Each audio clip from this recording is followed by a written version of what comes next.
Dankeschön. Ja. Guten Morgen zusammen. Das ist unser erster Gottesdienst nach der Fastenwoche. Herzlich willkommen.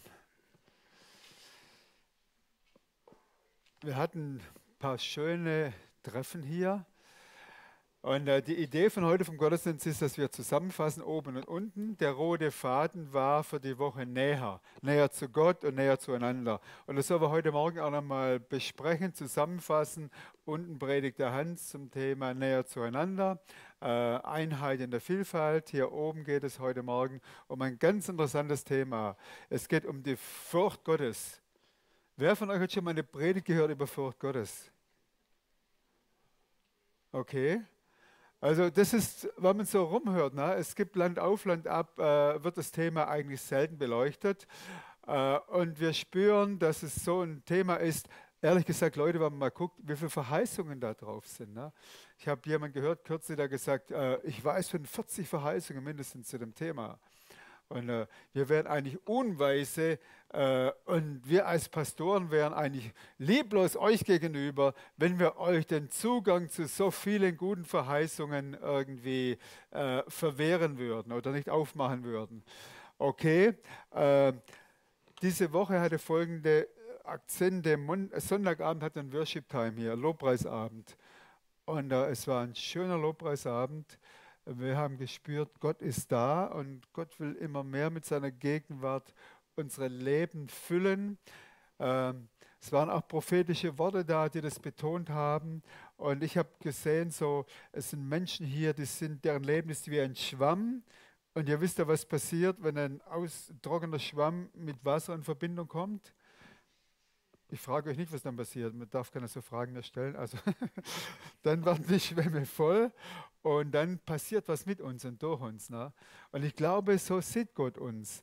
Und am Dienstagabend hatten wir hier dann zusammen, wir waren über 30 Leute und da ging es dann darum, wie wir näher ausleben können.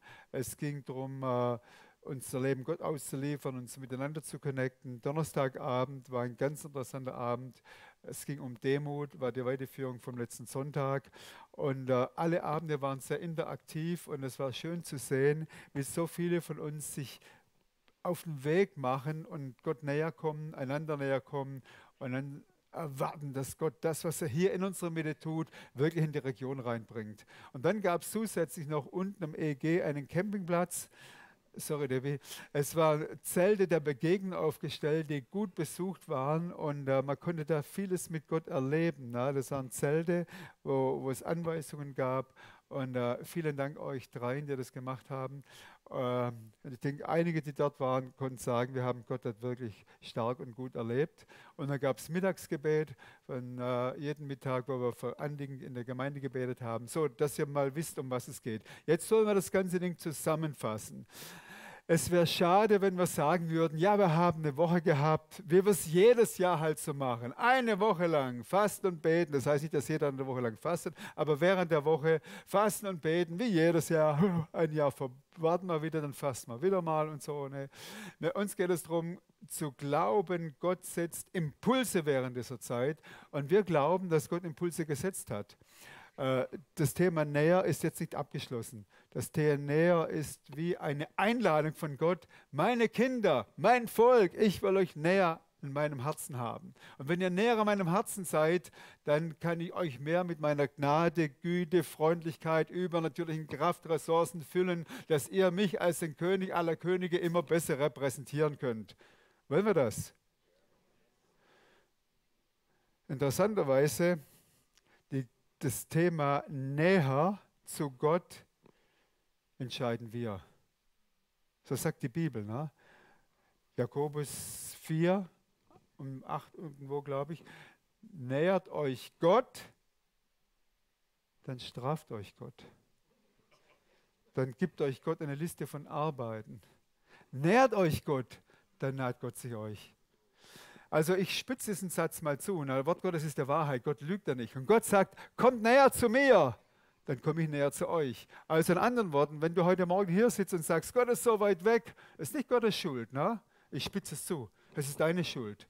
Weil Gott sagt, der Vorhang ist zerrissen, der Weg ist offen, der Tisch ist gedeckt, alles ist da. Aber Gott sagt nicht, jetzt nehme ich deinen rechten Fuß und deinen linken Fuß, du bist eine Marionette, ich quäl dich da rein. Gott quält niemand rein in seine Gegenwart. Gott sagt, der Tisch ist bedeckt, die Tür ist offen, alles ist da, ich freue mich auf dich. Ich habe keine Liste von Anklage, von Verdammnis, sondern sage, ich will dich. Ich habe dich je und je gewollt und ich will engere Beziehung mit dir haben. Ich will Gemeinschaft, Freundschaft mit dir haben. Komm. Nähert euch Gott, dann hat er sie euch. Okay, mir ist es wichtig, dass wir als Kreuzpunkt das verstehen. Jeder von uns ist selber verantwortlich, wie nahe er Gott ist. Okay, das war zugespitzt, klar, aber so ist es. Um niemand unter Druck zu bringen, Gott gibt uns das Wollen und das Verbringen. Wenn du sagst, oh Gott, ich habe nicht mal Lust näher zu dir, dann sei ganz ehrlich zu Gott, ich habe nicht mal Lust, helf mir. Gott holt dich ab, ne? Gott gibt das Wollen und das Verbringen. Aber wir müssen auch sehen, weil wir, ihr Leben, wir stehen als Kreuzpunkt und als Leib Christi weltweit. Ne? Wenn man hört, was Gott so tut zurzeit, da ist eine Bewegung da, wo Gott sein Volk heimsucht, übernatürlich. Aber es passiert dadurch, dass Menschen sagen, Gott, hier bin ich, hier sind leere Gefäße, füll es. Ich glaube, dass wir als Kreuzpunkt in ein neues Kapitel reinkommen werden. Und das neue Kapitel hat etwas mit Mündigkeit zu tun. Mündigkeit heißt, ich verstehe, dass Gott sagt, komm näher. Mündigkeit heißt, ich bin bereit, den König zu repräsentieren. Ich bin bereit, dass ich schwach bin und Fehler mache. Guck mal die Fehler von David an. Ne? Keiner von uns hat wahrscheinlich so viele Fehler gemacht wie David. Menschen umgebracht, Ehebruch und. Ne? Und was sagt die Bibel? Er war ein Mann nach dem Herzen Gottes. Leute, lasst uns Verdammnis und negatives Denken alles zur Seite legen. Das ist nicht vom Vater im Himmel. Der Vater im Himmel sagt, ich liebe euch, der Preis ist bezahlt. Ihr seid gerecht gesprochen, ihr seid geliebt, alles erledigt, die Tür ist offen und jetzt komm. Okay, das ist Gottes Botschaft der rote Faden als Weiterführung der Fasten- und Gebetswoche. Okay, jetzt muss ich mal ein paar Gedanken weiterführen. Das sind jetzt keine Fragen, wo ich antworten will, aber geht mal mit innerlich. Ne? Wer von euch wünscht sich nicht gesundes, langes Leben? Wer von euch wünscht sich nicht Gottes Versorgung in vollem Maße, in allen Lebensbereichen? Wer von euch wünscht sich nicht Weisheit, um gute Entscheidungen fällen zu können? Wer von euch wünscht sich nicht, Gott immer besser kennenzulernen? Wer von euch wünscht sich nicht, im Guten zu wohnen? Und damit meint die Bibel, dass man die Seele satt ist, erfüllt von Gott und sagen kann, es geht mir gut.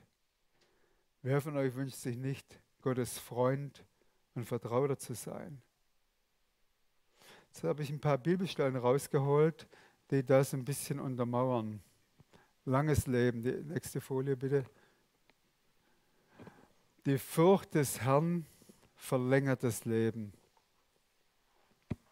Ich lasse die Verse, Moment, hier redet Gott selber, ne? Das sind jetzt nicht meine Worte. Und wenn Gott redet, besser kann ich es nicht sagen. Ne? Les mal die Verse, die ich jetzt kurz vorlese, dann bleiben sie ein paar Augenblicke da. Wir lesen sie. Gottes Wort ist wie ein Hammer. Gottes Wort kann Festungen, Lügen, falsches Denken zerschlagen. Gottes Wort ist wie ein Feuer. Gottes Wort kann ein Eifer, eine Dynamik des Himmels in uns freisetzen. Die Furcht des Herrn verlängert das Leben. Wow. Gottes Versorgung erleben. Fürchte den Herrn, ihr seine Heiligen, denn die ihn fürchten, leiden keinen Mangel.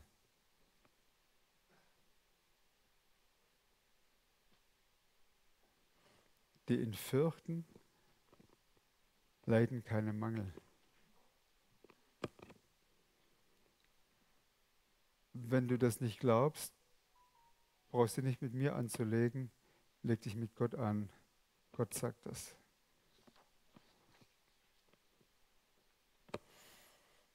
Weisheit erlangen, Gott immer besser kennen. Die Furcht des Herrn ist der Anfang der Weisheit. Den Heiligen erkennen, das ist Verstand. Die Furcht des Herrn ist der Anfang der Weisheit. Den Heiligen erkennen, das ist Verstand.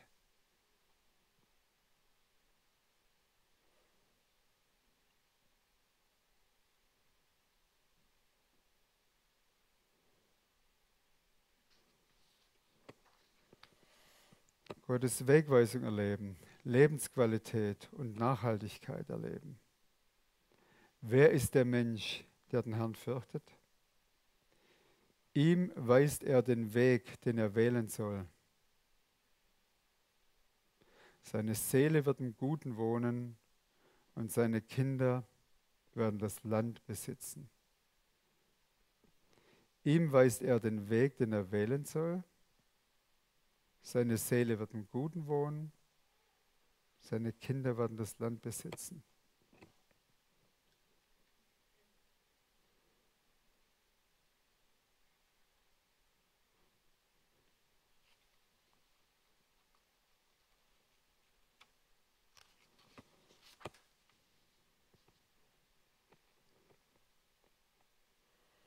Gott macht uns zu seinen Vertrauten und Freunden. Der Herr zieht die ins Vertrauen, die ihn fürchten. Er weiht sie in seinen Bund ein.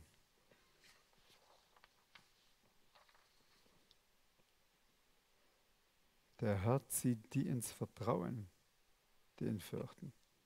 Er weiht sie ein in seinen Bund.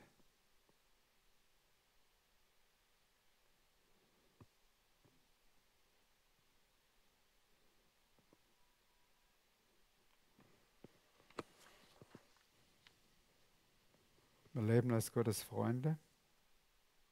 Ihr seid meine Freunde, wenn ihr tut, was immer ich euch gebiete. Ich nenne euch nicht mehr Knechte, denn ein Knecht weiß nicht, was ein Herr tut. Euch aber habe ich Freunde genannt, weil ich euch alles verkündet habe, was ich von meinem Vater gehört habe. Ihr seid meine Freunde, wenn ihr tut, was immer ich euch gebiete.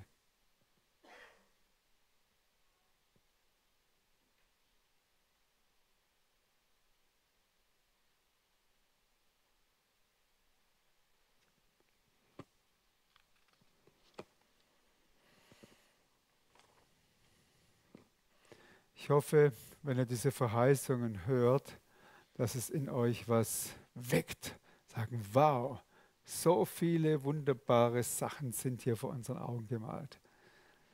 Gutes Leben, langes Leben. Das heißt nicht bequemes Leben, sondern Lebensqualität. Versorgung. Das heißt nicht, dass wir immer alles haben, was ich jetzt will, sondern Gott wird uns jederzeit das geben, was ich wirklich brauche. Unsere Nachkommen werden das Land besitzen. Das heißt, eine Nachhaltigkeit passiert durch unser Leben, wenn wir so leben. Und dann der Höhepunkt vom Ganzen. Gott macht die Menschen zu seinen Freunden, die ihm gehorchen, die ihn fürchten. Er vertraut ihnen seine Geheimnisse an. Wow. Interessieren dich die Geheimnisse Gottes? Ich will keine Antworten, ne? Weil die Frage ist, es ist eine tiefe Frage. Ne? Man kann schnell Ja sagen, wir sind am Gottesdienst, wir alle gut, fromm und geistig sein. Ja. Ich denke, das spiegelt sich in dem wider, wie wir die Woche überleben, ne? Ob wir Gottes Geheimnisse wirklich wissen wollen oder ob wir zufrieden sind mit unserem eigenen Leben, mit unserer eigenen Agenda. Ich bin beeindruckt über die Verheißungen. Die Bibel ist so ein praktisches Buch, zeigt uns auch den Weg dorthin. Der Weg dorthin ist Furcht Gottes. Und ich habe ganz bewusst diesen altmodischen Begriff gewählt, Furcht Gottes. Es ist ein schwieriger Begriff, den man so umschreiben kann. Ehrfurcht, Respekt, das ist alles richtig. Ne? So Ehrfurcht, naja, Gott ist ein cooler Typ und so. Und Gott, ja, ist fantastisch und so und ich lebe trotzdem weiter, wie ich so will. Für mich ist in der Furcht Gottes was drin, was ich in Hebräer 12 noch gefunden habe. Können wir die Folie sehen? Ist schon da, gell? Ja, Hebräer 12. Da heißt es, da wir also ein unerschütterliches Reich empfangen, lasst uns dankbar sein und so Gott dienen mit Scheu und Furcht, wie es ihm gefällt. Denn unser Gott ist ein verzehrendes Feuer. Ihr Lieben, in der Kirchengeschichte gibt es immer mal Pendelbewegungen. Ja? Wir haben eine gesetzliche äh, Schiene, die sagt, du musst Gott dienen und du musst Gott gehorchen, alles, was alles stimmt. Ne? Aber die Frucht davon war oft Gesetzlosigkeit. Dann ging das Pendel, Gott ist gut, jeder kann machen, was er will, so wir leben so weiter, Gott ist gut, er vergibt alle Sünden und einmal gerettet, immer gerettet, ich kann leben, wie ich will und so. Und ich glaube, dass Gott sagt, hey, wait a minute, ich bin eine heilige Person. Und wenn es hier heißt, in diesem Hebräer-Abschnitt, wir werden ein unerschütterliches Reich empfangen. Wow. Lass uns mal kurz vor Augen halten, was wir bekommen werden. Wir haben jetzt schon, bevor Jesus wiederkommt, all diese Verheißungen vor unseren Augen gemalt, die Gott selber sagt. Ne? Gott lügt ja nicht. Deshalb habe ich all diese Texte auch in die Wand geworfen. Wir müssen uns mit Gott auseinandersetzen, nicht mit meiner Predigt hier. Ne? Gott sagt, wer mich fürchtet, wird keine Mangel haben. Gott sagt, wer mich fürchtet, der wird mein Freund sein, den werde ich einbeziehen in meine Geheimnisse. Gott sagt, wer mich fürchtet, dessen Seele wird im Guten wohnen. Wow, Gott sagt das alles. Und in diesem Lichte müssen wir gucken, wer ist dieser Gott? Gott ist ein guter Vater.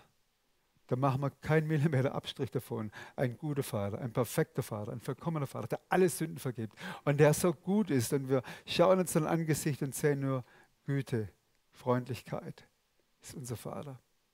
Aber unser Vater ist nicht ein Gott, der einfach dazu da ist, unsere Bedürfnisse zu erfüllen und dass unser Leben mit Gott ein Add-on ist.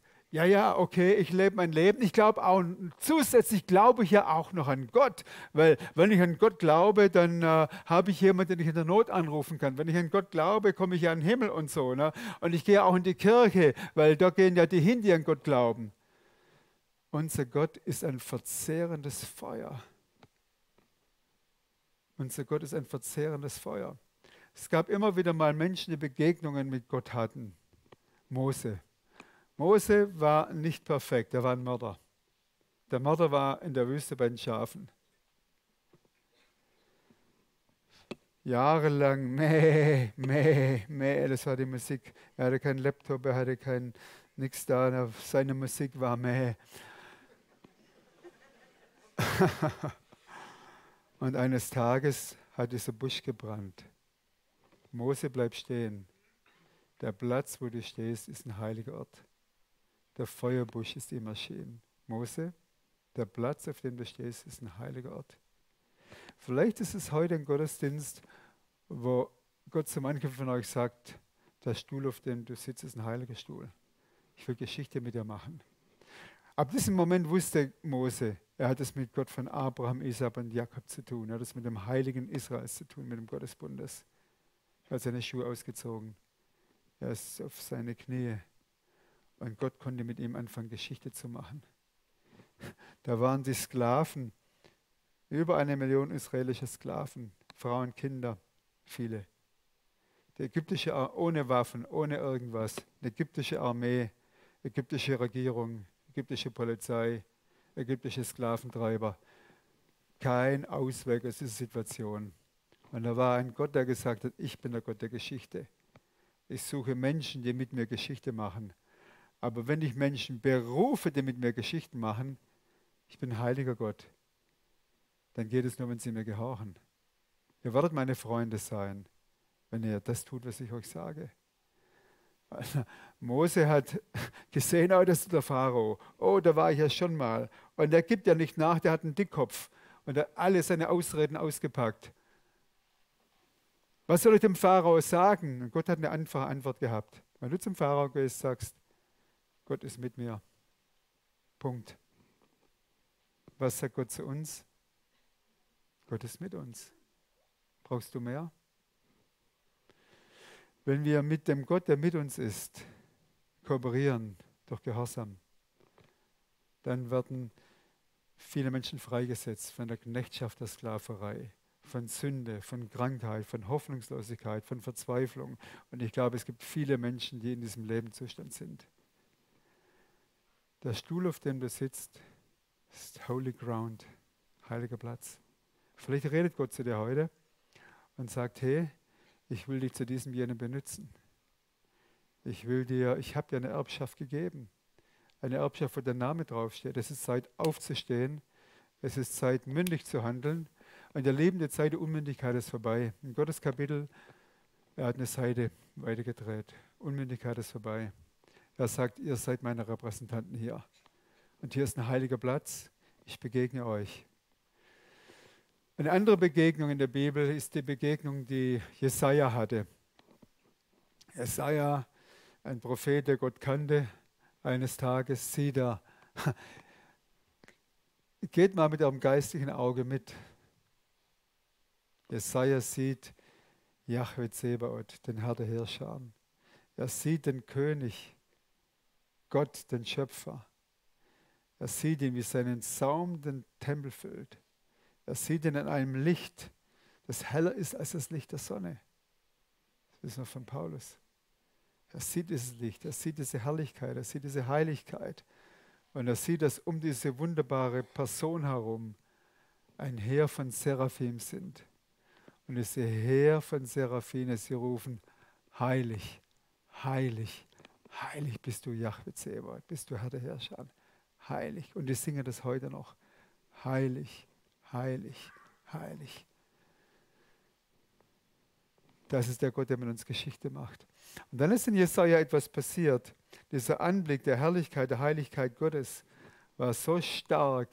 Und im Lichte dieser Herrlichkeit wird unser Herz plötzlich offenbar. Da entdecken wir Dinge, die wir vorher noch nicht gesehen haben. Und das ist gut so, weil sie sind sowieso da. Es ist gut, dass wir sie erkennen. Und dann sagt Jesaja, oh, ich bin ein Mensch von unreinen Lippen, was habe ich zu sagen? Und die alle um mich herum sind auch so. Und dann sagt Gott, ich habe eine Lösung. Schickt den Engel mit der Kohle über die Lippen an. Jesaja war geheiligt. Und dann der andere Jesaja, der Jesaja nach der Berührung, hier bin ich, Herr, sende mich. Vielleicht sitzen einige hier heute, die sagen, oh Gott, ich bin so schwach und ich habe so viele Fehler gemacht. Okay, haben wir alle. Ich will euch nicht meine alle erzählen. Aber ich glaube an das Blut von Jesus. Ich glaube an den Zuspruch von Gott. Durch das Blut von Jesus sind wir gerecht gesprochen, sind wir heilig gesprochen. Du bist gerecht, du bist heilig. Und so, wir brauchen manchmal diese Momente, wo wir diese Begegnung mit dem Heiligen haben. Nicht nur mit dem Vater, das ist gut, beim Vater zu Hause zu sein. Aber es ist auch gut zu verstehen, dass unser Vater gleichzeitig der große Chef ist, der König des Universums. Und wenn wir erschüttert werden, vielleicht haben wir manchmal gar keinen Mut, ihn richtig anzubeten, weil wir das Gefühl haben, ich bin ja nicht so sauber. Ne? Hab Mut, geh hinein. Und da, wo du dich schmutzig fühlst, er verurteilt dich nicht. Er sagt, hier ist das Blut des Lammes. Benütze es. Wende es an. Bitte um Vergebung. Bring diese Sünde. Trenne dich von dieser Sünde. Dann bist du rein. Hier bin ich, sende mich. Ich glaube, die Zeit kommt, wo viele von uns vor Gott stehen und sagen, hier bin ich, sende mich. Sende mich nach Wettingen, nach Baden, nach Zürich. Sende mich in andere Nationen. Es gibt noch viele Nationen, die darauf warten, dass Männer und Frauen kommen, die sagen, hier sind wir, gesandt von dem lebendigen Gott.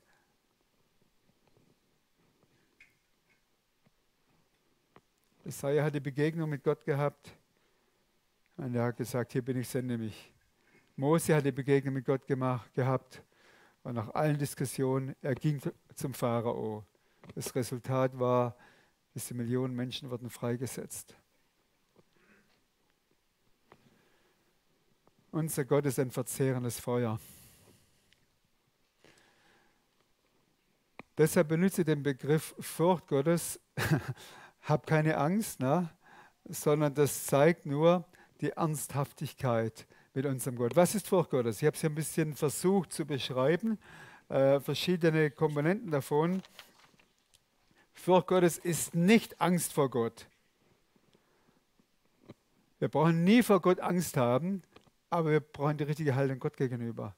Stell dir vor, du wirst eingeladen heute Abend zu jemand, der ein ganz tolles Essen macht, der die besten Sachen aufgetischt hat, feiner Raum, das beste Geschirr. Und du kommst rein und mit deinen Arbeitsklamotten, dreckig Gummistiefel und sagst, hey, was hast denn du hier gekocht? Na, was ist denn das für Zeug, was da auf dem Tisch steht? Und dieser Wein, brr, das ist ja fast wie Essig und so. Ne? Wie würde sich der Gastgeber fühlen? Aber wir gehen davon aus, es ist wirklich Qualitätsessen, Qualitätswein. Ne? Wie würde sich der Gastgeber fühlen? Nicht so gut, ne? Wie gehen wir mit Gott um manchmal? Wir kommen in seine Gegenwart. Oh Gott, danke, dass ich gerettet bin. Das ist das schon ganz super. Oh Gott, wieder die gleichen Lieder singen. Oh Gott, wieder das gleiche Buch aufmachen. Ich lese ein Kapitel. Oh, habe ich schon 20 Mal gelesen, weiß ich alles. Lass uns mit Furcht Gottes vor den Thron kommen und sagen, Gott, von dir kommt Leben, du bist die Quelle des Lebens. Von dir kommt jeden Tag Frisches. Du sprichst ein Wort und dann geschieht es. Du gebietest etwas und dann kommt es geschehen. Und danke, dass ich vor dir kommen darf. Danke, dass ich wirklich von dir berufen bin, erwählt bin, dass du durch mich einen Unterschied machen wirst auf dieser Erde. Wow, was ist Furcht Gottes? Es ist keine Angst vor Gott. Wir kommen mit Mut und Zuversicht. Es ist auch kein Respekt auf Augenhöhe. Gott ist nicht unser Kumpel, der halt immer wieder mal zu tun hat, was wir wollen, weil in der Bibel steht, ruft mich an in der Not, dann will ich dir helfen. Also ich lebe mein Leben, mir geht's gut, aber jetzt habe ich ein Problem. Du 50-15, Gott, kannst du dich mal melden und mir helfen? Gott ist kein Kumpel auf Augenhöhe. Gott ist das Zentrum des Universums. Die Sonne dreht sich nicht um die Erde, Gott dreht sich nicht um uns, sondern die Erde dreht sich um die Sonne. Wir drehen uns um Gott. Das ist die Schöpfungsordnung, das ist die universelle, ewige, richtige Haltung Gott gegenüber, die Gott segnen wird. Okay? Also es ist nicht die Angst vor Gott, es ist kein Respekt auf Augenhöhe, kumpelhaft, sondern es ist ein kurzer Blick auf seine Heiligkeit. Und wir lassen uns darauf ein. Wir brauchen immer wieder diesen kurzen Blick in seine Heiligkeit, seine Herrlichkeit. Jahwe Zebot auf dem Thron. Das produzieren wir nicht aus uns. Wir nehmen die Bibel und lesen solche Stellen. Wir lesen Jesaja 6. Wir lesen Offenbarung 5 und 7, wo das Lamm auf dem Thron sitzt, angebetet wird. Lasst uns diese Stellen lesen, ne? Unseren Geist damit füllen. Wir nehmen oft so viele andere Dinge in unseren Geist rein und wundern uns, warum wir kein Verlangen haben, uns ihm zu nähern. Brauchen wir keine Antwort dafür, ne? Die wissen wir selber. Das, was in uns reinkommt, das motiviert uns. Wenn wir motiviert sind, uns Gott zu nähern, das heißt, wir haben aus dem Wort was genommen, was uns Gott offenbart, und wir bewegen uns. Wenn wir irgendwie aus dem Abfallkübel viel Zeug zu uns nehmen, dann wundern wir uns nicht, dass wir sagen, Gott, ich brauche nicht mehr von dir. Ne? Okay, nähert euch Gott, dann naht er sich euch. Okay, was ist die Furcht Gottes noch? Haben wir die gleiche Folie? Ja, die ist gut. Es ist Gott Ehrfurcht und Respekt erweisen.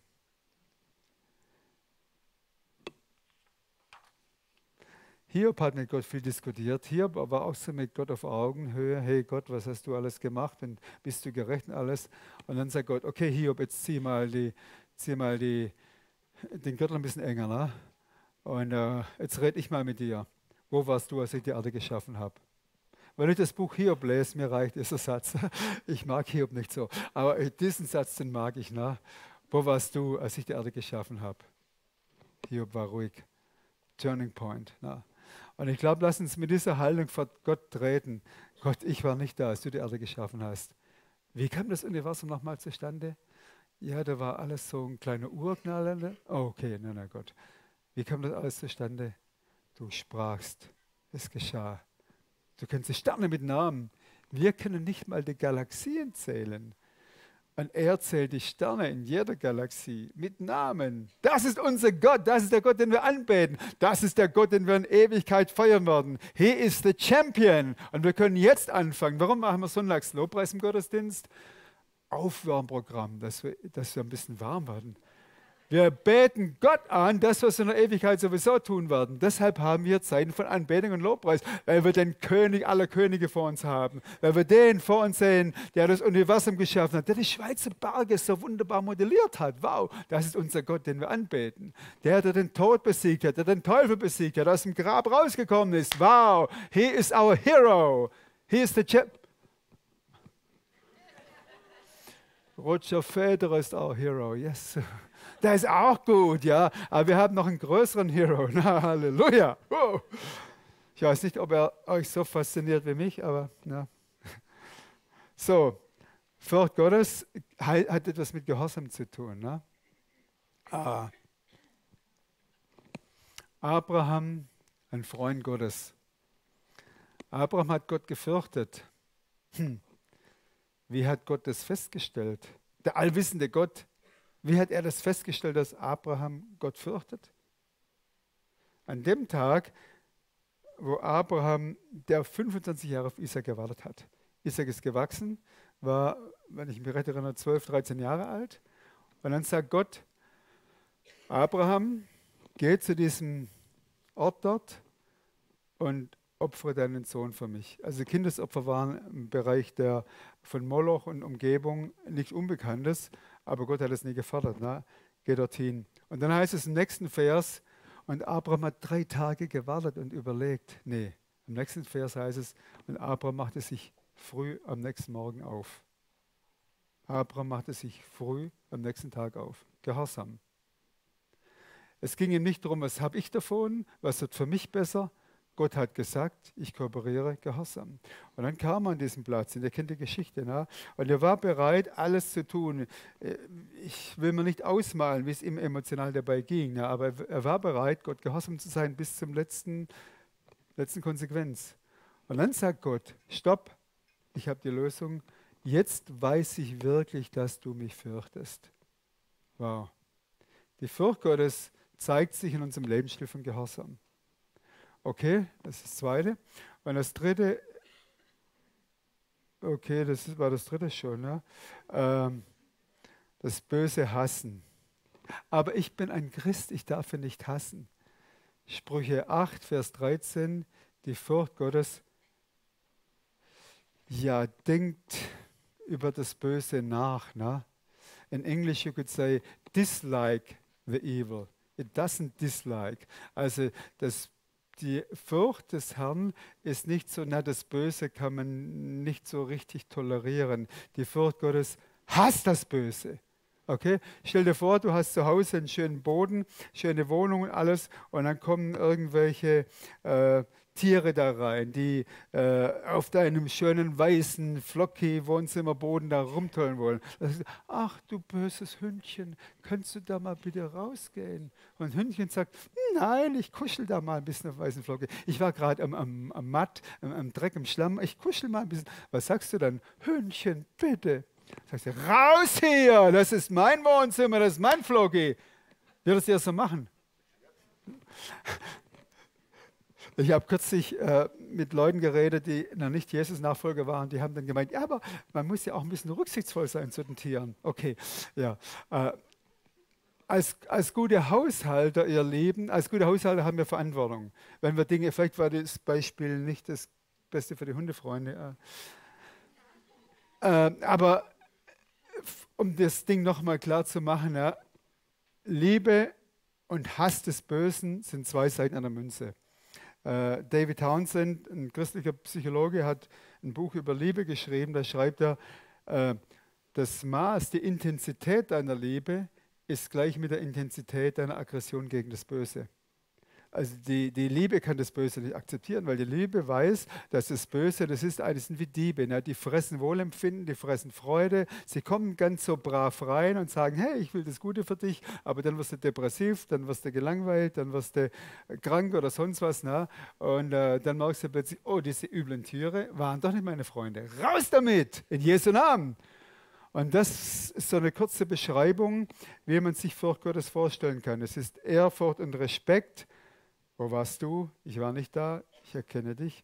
Es ist Staunen, sprachlos vor Gott stehen. Er ist der Champion. Es geht nicht um die Frage, was gibt mir der Lobpreis? Heute war der Lobpreis nicht gut, er hat mir nichts gebracht. Es geht doch nicht um dich. Ne? Wir beten doch Gott an. Wir sagen, Gott, du bist der Champion. Halleluja. Deshalb machen wir Worship. Es geht nicht um meine Gefühle. Es geht um den König aller Könige, der solche sucht, die im Geist und der Wahrheit anbeten. So heißt in Johannes 4. Gott sucht Menschen. Und die Frage ist, willst du dich Gott nähern? Willst du einer von denen sein, die Gott im Geist und der Wahrheit anbeten? Oder willst du sein, aber ich habe ja gar nichts davon. Geht ja nicht darum. Es geht darum, gehorsam zu sein.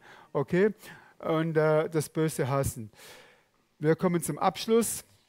Wie kann man das praktisch erleben? Und ich habe das Thema sorry Leute, seit 88 vor Augen.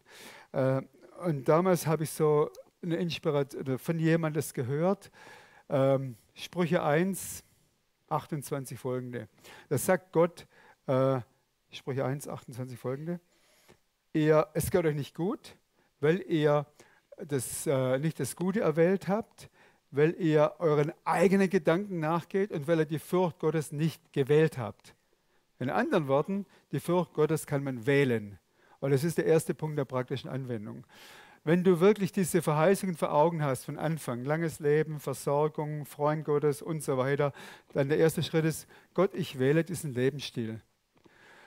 Und damit ist nicht alles gelöst, aber das ist der Anfang.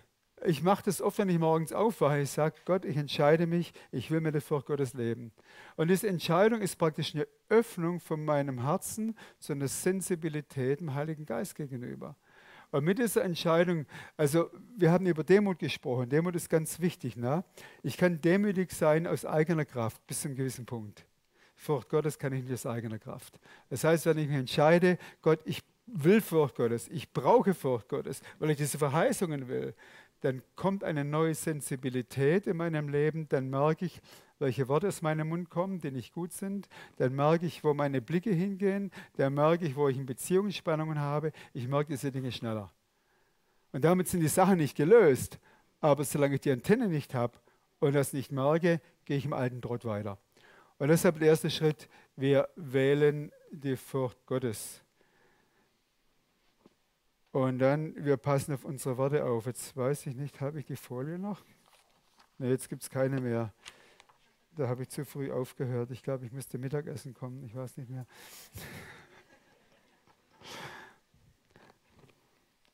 Dieser Text ist mir so wichtig zum Abschluss. Ne?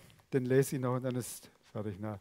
Also wir haben Gott vor Augen, die Verheißungen. Wir wählen die Furcht Gottes. Wir passen auf unsere Worte auf. 34, Psalm 34, 14.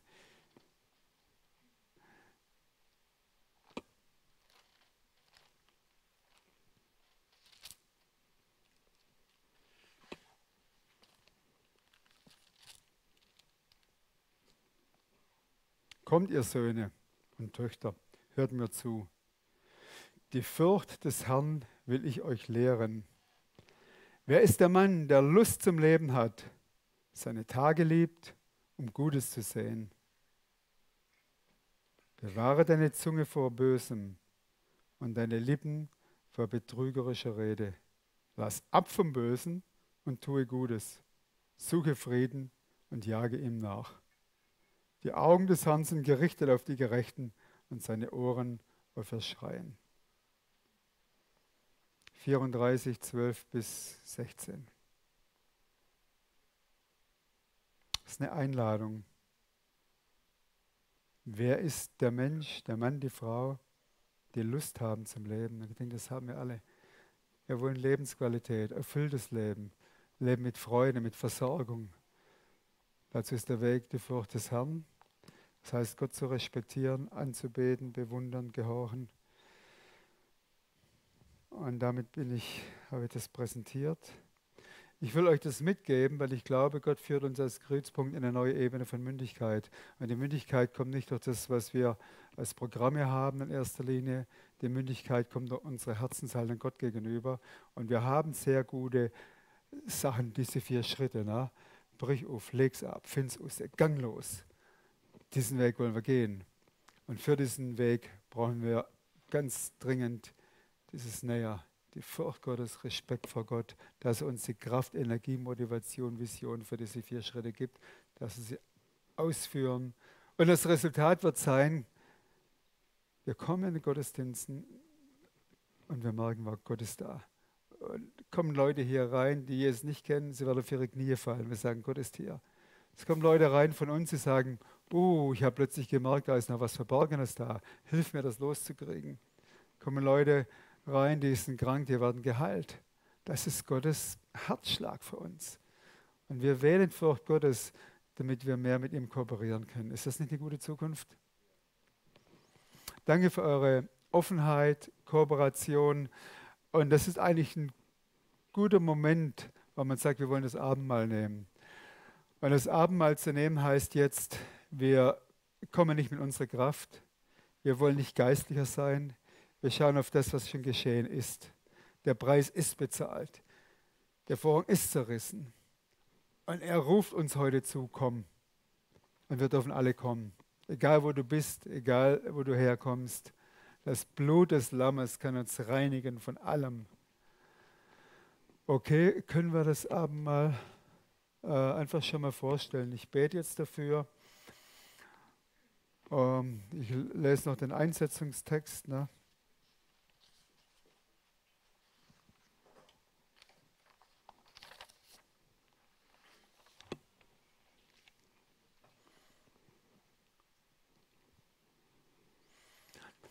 Alles, was jetzt war, was ihr gehört habt heute, betrachte ich als eine sehr persönliche Sache zwischen dir und Gott, in deinem Herzen. Jeder von uns hat Verantwortung, mit diesen Informationen umzugehen, ohne Druck. Es ist im Spirit von, wir sind alle eingeladen, mit dem Spirit, der Preis ist bezahlt, es ist für alle möglich. Und ich lese jetzt die Einsetzungsworte und dann bete ich und dann nehmen wir das Abendmahl. Ich habe vom Herrn empfangen, was ich auch euch überliefert habe, nämlich dass der Herr Jesus in der Nacht, als er verraten wurde, Brot nahm und dankte. Es brach und sprach, nehmt und esst. Das ist mein Leib, der für euch gebrochen wird. Dies tut zu meinem Gedächtnis. Desgleichen auch den Kelch nach dem Mahl, indem er sprach, dieser Kelch ist der neue Bund in meinem Blut. Dies tut, so oft ihr trinkt, zu meinem Gedächtnis. Denn so oft ihr dieses Brot esst und diesen Kelch trinkt, verkündigt ihr den Tod des Herrn, bis er kommt. Herr Jesus, wir sind heute hier aufgrund deiner Gnade, deines Opfers. Wir verkündigen deinen Tod, der nicht unsere Verurteilung ist, sondern unser Freispruch, unsere Hoffnung, der offene Weg. Jesus, es gibt nichts Höheres, Erfüllenderes, als Freunde von dir zu sein. Repräsentanten des ewigen Königs hier auf dieser Erde. Wir danken dir für dieses fantastische Privileg. Wir danken dir für dieses fantastische Privileg. Jesus, es hat dich alles gekostet. Du hast die Herrlichkeit des Himmels zurückgelassen. Du bist Mensch geworden, unter gewaltig schwierigen Bedingungen im Römischen Reich. Du bist Mensch geworden, der dem Vater gehorsam war bis zum letzten Atemzug. Bei allem Hass gegen dich, Ablehnung, Gewalt gegen dich. Du warst gehorsam. Wir beten dich an, Jesus. Du bist unser Hero. Du bist der große Champion. Du bist unser Held. Jesus, es geht um dich. Wir wollen näher hin zu dir. Deshalb wählen wir Furcht Gottes als einen Lebensstil, in dem du uns viel Segen zukommen lässt. Wir wählen Furcht Gottes, weil wir dich in deiner Schönheit und Majestät mit Ehrfurcht anbeten wollen. Wir wählen Furcht Gottes, weil wir das Böse hassen, für das Jesus sterben musste. Wir wählen die Furcht Gottes, weil wir dir gehorsam sein wollen, um als deine Freunde deine Geheimnisse zu hören, damit du Menschen hast in dieser Region, denen du dein Herz, deine Geheimnisse anvertrauen kannst. Danke für deinen Bund, den wir jetzt feiern, für deine Nähe und Güte. Danke, Jesus. Wir beten dich an. Lass uns jetzt in diesem Spirit einfach das Abendmahl nehmen. Ihr wisst, wie das geht. Uhrzeigersinn von vorne nach hinten. Und während wir das nehmen, werden wir einfach in der Anbetung bleiben.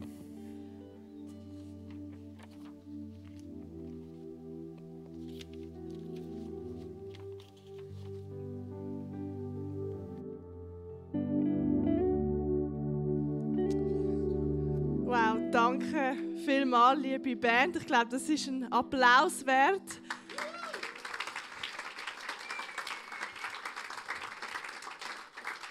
Wie sie immer so aufzeigen, den Lobpreis, den wir unserem Herrn machen können und die Elemente einfach reinbringen, die auch schon vorher in der Predigt gesagt worden sind. Und an dieser Stelle möchte ich dir danken, Hermann, für die wunderbare, herausfordernde, starke, fundierte Predigt. Heute kann ich leider keine Zusammenfassung machen. Ich kann nichts von diesen Punkten auslassen. Vom A bis Z habe ich sie einfach mega stark gefunden. Was mir aber aufgezeigt hat, so ein bisschen, kann man mich so vorstellen, wenn ich auf dieser Wanderung bin, einfach eine Wanderung mit Gott. Wir wissen, das Leben ist nicht ein flacher Weg, es geht immer und runter. Aber heute hat es mir aufgezeigt, dass ich den Rucksack, den ich trage, der sehr behilflich kann sein, dort hat es manchmal nicht mehr Werkzeuge mit, Essen, Trinken, dass ich dort nicht noch mehr Werkzeuge reinpacken muss, damit ich die hohen Berge erklimmen kann, sondern dass ich einfach den Rucksack sogar ganz ablegen, einen Schritt zu Gott machen und vor sein Angesicht in der Furcht auf die Knie gehen und einfach sagen, du bist das, was ich brauche. Und dich möchte ich haben in meinem Leben und mit dir möchte ich den Weg gehen. Und wenn du möchtest, wirklich noch mehr Fundament in deinem Leben haben, dein Leben auf Gott aufbauen, dann möchten wir dir sehr Workshop. Es ist in der Interessengruppe drin, weitergehen, und zwar geleitet vom Hermann. Er heisst der Fundamentkurs, genau.